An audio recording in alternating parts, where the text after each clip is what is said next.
किसी जमाने का जिक्र है कि एक राज्य में एक जालिम बादशाह रहता था। उसने एक नेक बादशाह के पास अपने 4 सवाल भेजे और उन सवालों के जवाब पूछे। नेक बादशाह का एक बेटा भी था जिसका नाम आरिफ था। आरिफ ने जब वह 4 सवाल सुने तो आरिफ ने अपना भेष बदला और बादशाह के यहाँ पहुंच गया। लेकिन जालिम बादशाह ने आरिफ को पहचान लिया और उसे कत्ल करने का हुक्म दिया। उसके बाद शहजादी ने क्या किया, ये जानेंगे आज की वीडियो में, तो जुड़े रहिए। वीडियो के आखिर तक। हजारों साल पहले यमन में एक बादशाह हुकूमत करता था जिसका नाम था बादशाह अल्तमश। कुदरत की तरफ से उसके पास सब कुछ था। उसकी महल की चारों तरफ चर्चा थी। वह बहुत बड़ा बादशाह था। उसके खजाने में बहुत हीरे जावरात और उसकी रियाया काफी ज्यादा खुश थी। यूं समझ लीजिए, इज्जत, दौलत, शोहरत, उसके पास सब कुछ था। बादशाह अल्तमस, उनका एक ही बेटा था जिनका नाम था शहजादा आरिफ। वह बादशाह का बहुत लाडला था और प्यारा बेटा था क्योंकि वह इकलौता था। बादशाह उससे काफी ज्यादा प्यार करते थे और वह काफी ज्यादा समझदार और चालाक था। वह अपनी रियाया का काफी ख्याल रखता था और उनकी परेशानियों को अपनी परेशानी समझता था। जब भी बादशाह अल्तमस के ऊपर कोई भी मुश्किल पेश आती तो शहजादा आरिफ अपनी सूझबूझ से उसको हल कर देते थे। वह हर उलझी हुई गुत्थी को सुलझा लेते। क्या बादशाह अल्तमश अपने बेटे को ऊपर काफी गर्व करते थे। वह शहजादे से काफी प्यार करते थे और राज्य की रियाया भी शहजादे आरिफ को बहुत प्यार करती थी। यमन के पड़ोसी देश में, पड़ोसी मुल्क में एक और बादशाह था जो काफी ज्यादा घमंडी था और वह काफी जालिम था। अपनी हरकतों के चलते वह काफी बदनाम था। वह यमन की खुशहाली देखकर काफी ज्यादा जलता था। वह हर वक्त मंसूबे बनाया करता था कि कैसे बादशाह अल्तमश को हराया जाए। एक दिन उस जालिम बादशाह ने अपने सिपाही के हाथ बादशाह अल्तमश के पास 4 सवाल भेजे। सिपाही जब अल्तमश के महल में पहुंचा तो वह कहने लगा, बादशाह सलामत, हमारे बादशाह ने आपके लिए 4 सवाल भेजे हैं। अगर आपने इसका सही उत्तर नहीं दिया तो वह समझेंगे कि आपके राज्य में कोई भी दिमागदार आदमी नहीं है और वह यह भी समझ जाएंगे कि आप राज्य करने के लायक नहीं हैं। अगर अपने 4 सवालों के जवाब ना दे पाए तो आपको हमारे बादशाह के नीचे काम करने होंगे। यह सुनकर महल में सन्नाटा छा गया। सभी लोग जो बादशाह के महल में बैठे थे वह एक दूसरे का मुंह देखने लगे और सोचने लगे कि वह 4 सवाल कौन से हैं जिससे हमारे बादशाह की रियाया पर खतरा आ चुका है, और अगर हमारे बादशाह अल्तमस ने इसके सवालों के जवाब ठीक ठीक नहीं दिए तो उनका राज्य दांव पर लग जाएगा। बादशाह अल्तमश ने कहा, हमें मंजूर है। तुम्हारे बादशाह के कौन से वह 4 सवाल हैं, हमें बताओ।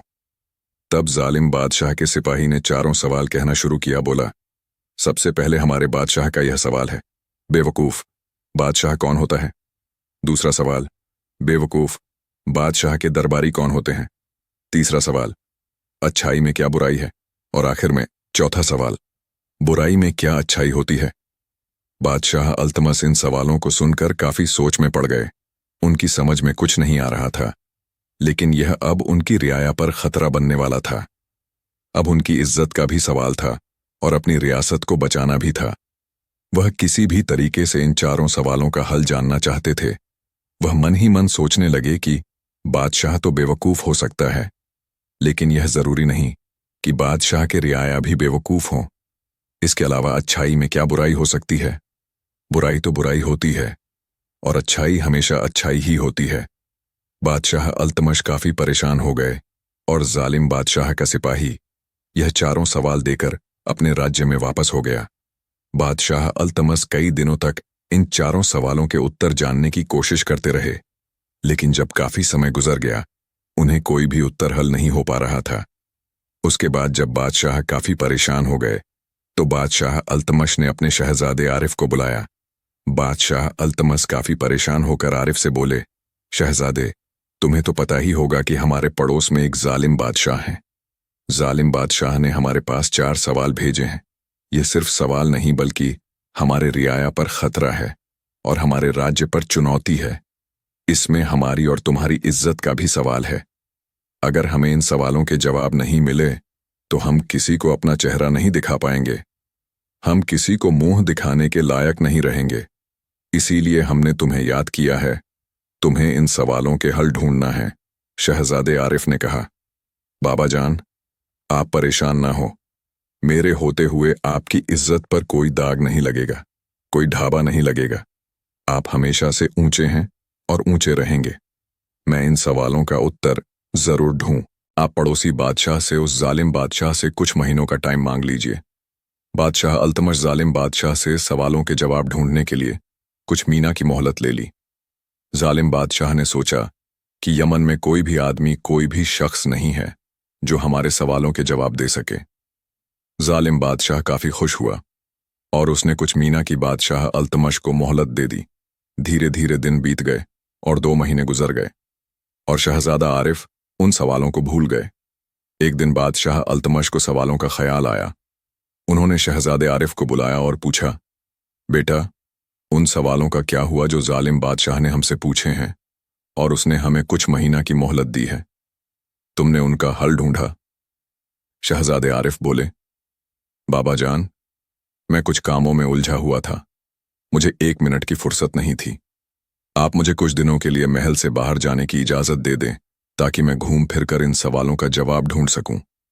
बादशाह अल्तमश इस बात को सुनकर काफी परेशान हुए, क्योंकि वह शहजादे आरिफ से काफी प्यार करते थे और उनको वह अपनी आंखों से एक पल भी ओझल होने नहीं देना चाहते थे। लेकिन जब जालिम बादशाह ने उनसे सवाल पूछे और बात उनकी रियाया पर आई और इज्जत पर आ गई, तो उन्होंने अपने दिल पर पत्थर रखकर शहजादे आरिफ को जाने की इजाजत दे दी।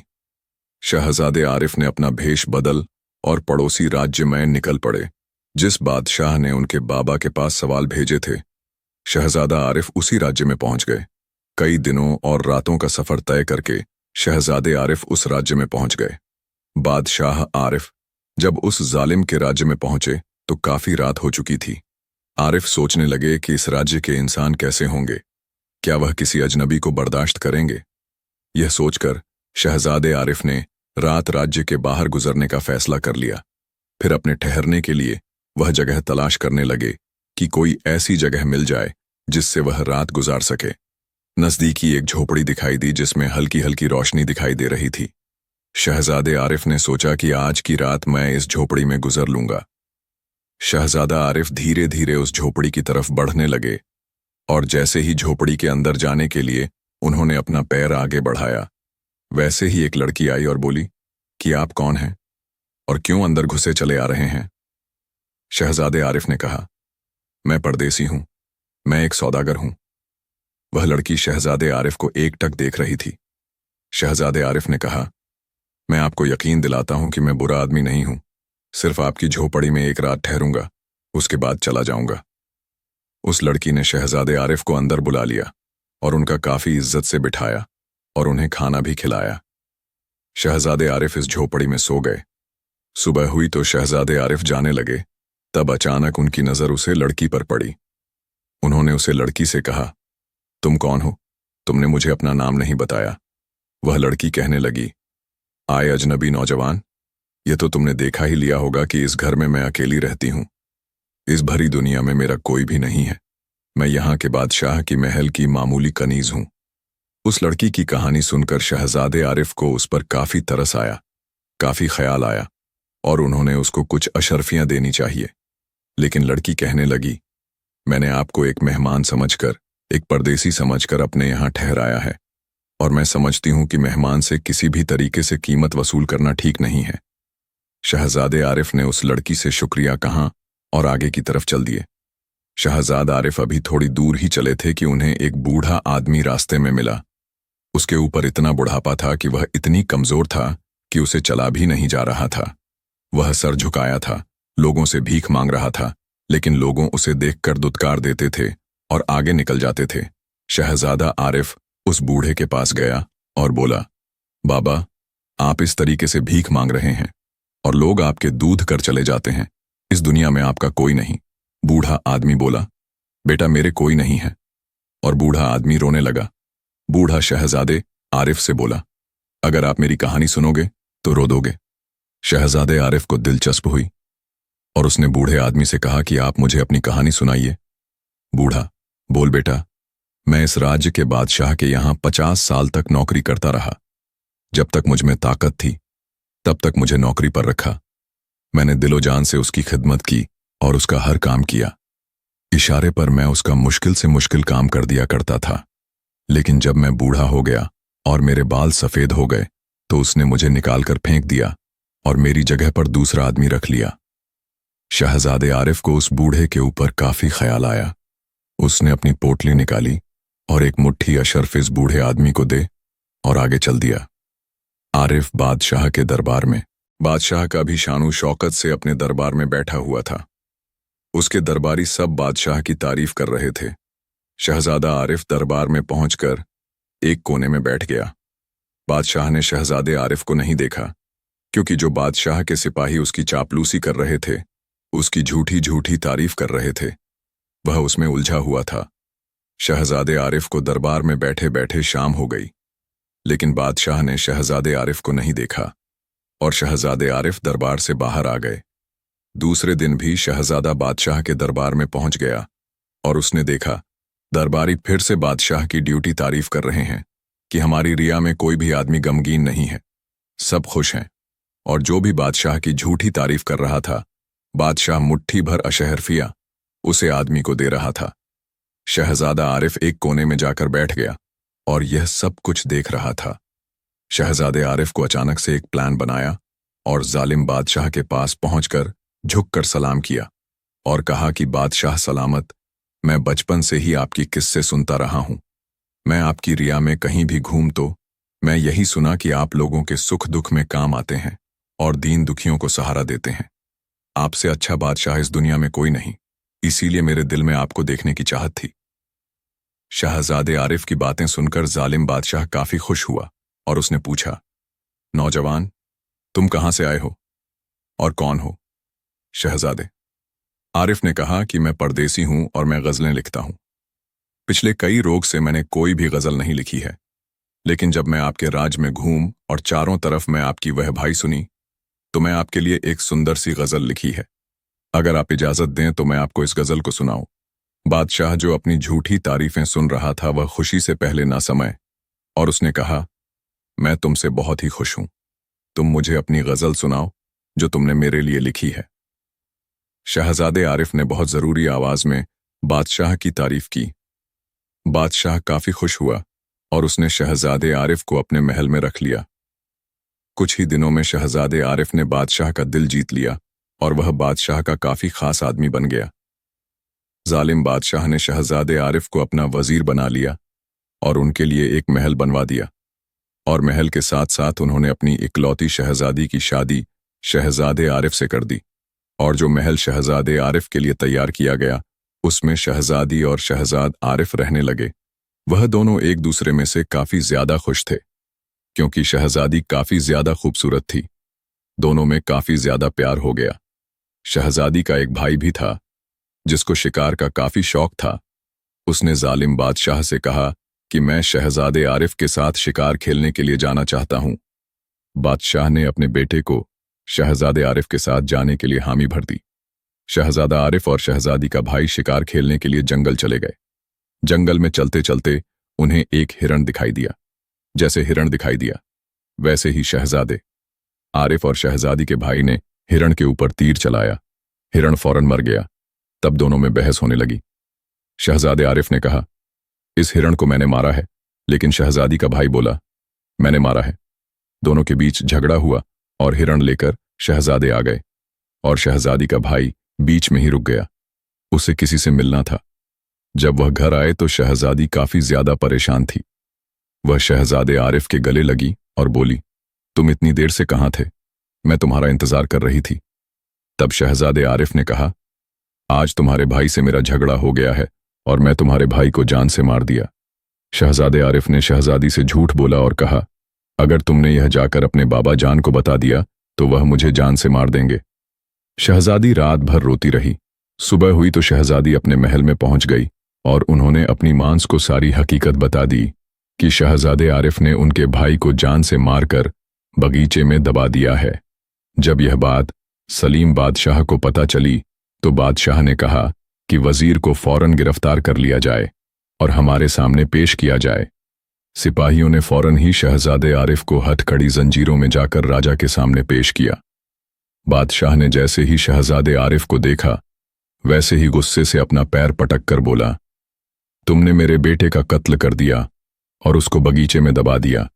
अब मैं तुम्हें जान से मारूंगा, तुम्हारे सर को अपने महल के ऊपर लटका दूंगा, ताकि सबको इसे व्रत हासिल हो कि किसी को करने का अंजाम क्या होता है। तुम क्या सोच रहे थे कि मेरे बेटे को मारकर तुम तक के बारिश बन जाओगे? और बादशाह ने एक तलवार मंगाई जिससे वह शहजादे आरिफ का सर काट सके। जैसे ही बादशाह ने तलवार मंगाई, वैसे ही वह कमीज आ गई जिसमें शहजादे अवे ने एक रात बिताई थी, जिसकी झोपड़ी में वैसे ही वह कनीज आ गई जिसमें शहजादे ने एक रात बिताई थी, जिसकी झोपड़ी में एक रात बिताई थी, वह आ गई और उसने बादशाह सलामत से कहा कि अपने वजीर को भी बात कहने का मौका दो। उन्होंने आपके शहजादे को क्यों मारा है? गणेश की बात सुनकर बादशाह सच में पड़ गया कि मैं तो इसे ऐसे ही सजा दे दी, मैंने बगैर जाने। बादशाह ने अपनी सिपाहियों को हुक्म दिया कि जो और इसके महल में जाकर हमारे बेटे की लाश को लेकर आओ। सिपाही गए और गड्ढा खोदकर उसे लाश को निकाल लें। और जैसे ही राजमहल में वह लाश आई, तब बादशाह ने गुस्से में कहा, इसका कपड़ा हटाओ। जैसे ही कपड़ा हटाया, वैसे ही सब चौंक गए। सबकी आंखें फटी की फटी रह गईं, क्योंकि कपड़े के अंदर है हिरण था। हिरण को देखकर बादशाह भी चौंक गया और इधर का न्यूज बोली। मन कहती थी, हुजूर की पहले पूरी जांच पड़ताल कर लो। अगर आप आज इसको जान से मार देते हैं तो आपकी बेटी विधवा हो जाती है।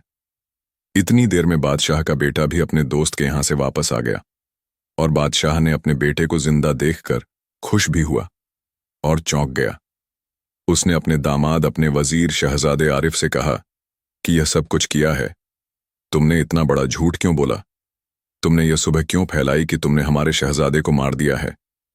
तब शहजादे आरिफ ने कहा कि हुजूर, अपने अपने पड़ोसी देश के बादशाह अल्तमश से अपने कुछ सवालों के जवाब मांगे थे। उन्होंने आपसे कुछ महीनों का टाइम मांगा था और आज मैं उन्हीं सवालों का जवाब आपको देने आया हूं। मैं बादशाह अल्तमश का बेटा हूं, मेरा नाम शहजादा आरिफ है आपका। सबसे पहले सवाल का जवाब आपने पूछा था, सबसे बड़ा बेवकूफ बादशाह कौन है? बेवकूफ बादशाह के दरबारी कौन है? बुराई में क्या अच्छाई है और अच्छाई में क्या बुराई है? अब आप इन सवालों के जवाब सुनिए। शहजादे आरिफ ने कहा, आपने यह सुनते ही कि मैं आपके बेटे को मार दिया है। आपने मुझे मौत की सजा दे दी। आपने एक बार भी इस पूरे मामले की जांच पड़ताल कोशिश नहीं की। आपने मुझे यह भी नहीं पूछा कि कत्ल मैं क्यों की है।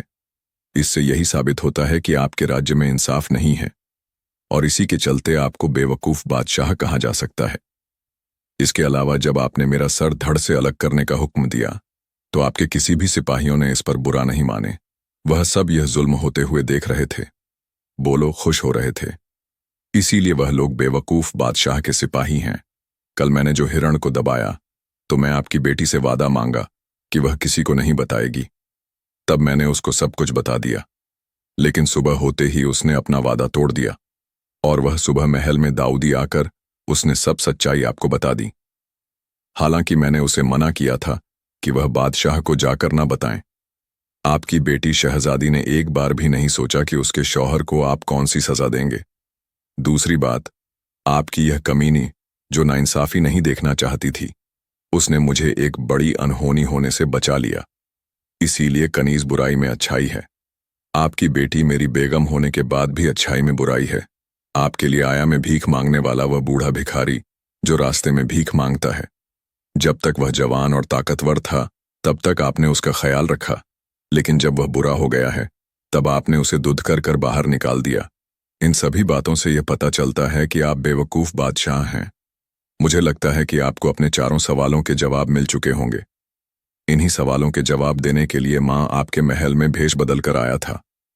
मैं अपने महल वापस जा रहा हूं। मुझे आपकी बेटी की कोई जरूरत नहीं है। यह बात सुनकर शहजादी ज़ारों कतार रोने लगी और वह शहजादे आरिफ के पास दौड़ती हुई आई और वह शहजादे के पैरों पर गिर गई और माफी मांगने लगी। जालिम बादशाह को भी यह समझ में आ गया था कि वह आज तक झूठी तारीफ है सुनकर खुश होता था, जबकि उसने अपनी रिहाया पर काफी जुल्म ढाए। जालिम बादशाह शहजादे आरिफ के कदमों पर गिर गया और माफी मांगने लगा कि बेटा मुझे माफ कर दो, तुमने मेरी आंखें खोल दी हैं। और जो मैंने अपनी रिया पर जुल्म किए हैं, मौत सब जुल्मों की माफी मांगूंगा और अपने लिए आया को खुश करने की कोशिश करूंगा। मैं हर वह संभव कोशिश करूंगा जिससे मेरी रिया खुश रहे। मैं चाहता हूं कि तुम मेरी बेटी, मेरी शहजादी को अपने साथ ले जाओ, उसको मेरी गलतियों की सजा ना दो। इसी के साथ शहजादे आरिफ ने शहजादी को माफ कर दिया और गले से लगा लिया, और जो कारनीज शहजादे के पास आई थी उसको भी शहजादा अपने महल में अपने साथ ले गया। और इधर शहजादे आरिफ और शहजादी का काफी धूमधाम से स्वागत हुआ। महल में काफी बड़ा जश्न मनाया गया। बादशाह काफी ज्यादा खुश थे शहजादी को देखकर, क्योंकि शहजादी काफी ज्यादा खूबसूरत थी। इधर शहजादे का काफी धूमधाम से स्वागत हुआ और इधर शहजादी ने खुशखबरी दी। पूरे दरबार में यह शोरा हो गया कि शहजादी उम्मीद से है। कुछ महीनों के बाद शहजादी के यहाँ चांद सा बेटा पैदा हुआ। दोनों ही काफी ज्यादा खुश रहने लगे। तो ये थी हमारी कहानी। आपको यह कहानी कैसे लगेगी हमें कमेंट सेक्शन में जरूर बताइएगा, और मस्जिद ऐसे ही वीडियो पाने के लिए हमारे चैनल को सब्सक्राइब जरूर कर लें। और आप किस कंट्री, किस देश, किस गांव, किस शहर से हमारी वीडियो देख रहे हैं, कमेंट सेक्शन में अपने गांव, अपने शहर, अपने देश का नाम जरूर लिखें। मिलते हैं आपसे एक नई और अनोखी कहानी के साथ। तब तक के लिए शुक्रिया। अल्लाह हाफिज।